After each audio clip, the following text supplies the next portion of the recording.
Hello, I'm Dr. Neal Schultz, and welcome to DermTV.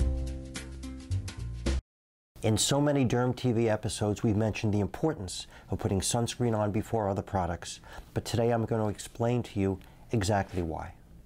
Let's first discuss traditional, regular, chemical-based sunscreens. Those are the ones where the active ingredients are carbon-based chemicals. In the instructions, it always says apply 20 to 30 minutes before going outdoors. The reason for that is it takes 20 or 30 minutes for the sunscreen to actually bind to the surface of the skin to form a chemical reaction that enables and activates the sunscreen chemicals to work.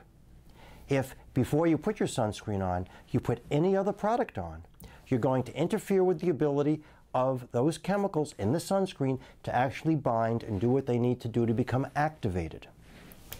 What happens if after your sunscreen you put on moisturizer?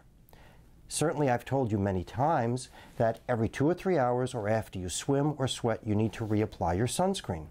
What about the fact that you've already put moisturizer on? Well, there's a good chance that that moisturizer will be sweated off or come off when you're swimming, and in an ideal world, sure, you'd wash your face again before you put your sunscreen on.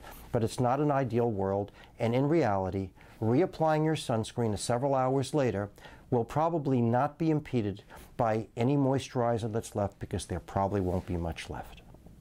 Let's now talk about chem-free sunscreens, which are the physical blockers. They're not really chemical-free, they just don't have carbon-based chemicals, but they're based on either zinc or titanium. They actually are physical blockers. So a layer of that sunscreen prevents the sun even from penetrating, and it bounces off. Since they're physical shields, it really shouldn't matter in what order you put it, if there are products under it or over it.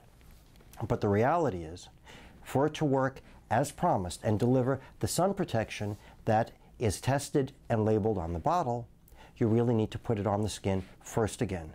And that's because if other products are put on first, the other products either will not allow the sunscreen to form an even layer on the skin, or may actually dilute the sunscreen, so you're just not getting the promised sun protection.